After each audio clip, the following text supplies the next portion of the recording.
पहिरी ओढ़िए सीता तीज पूज चललनि हे बड़ा सुंदर लागे कलेलनि सोलह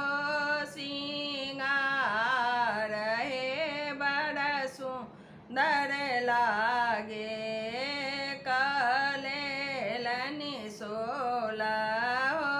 सिंगार हे बड़ा सुंदर लागे फल सीता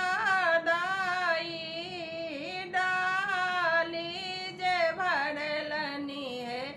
बड़ा सुंदर लागे फूलला का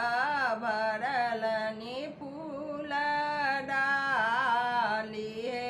बड़ा सुंदर लागे फूलला का भरलनि फूल डाली हे बड़ा सुंदर लागे ठेकुआ पिलकिया सीता से हो बनौलनि हे बड़ा सुंदर लागे औरो मांगाओ लनि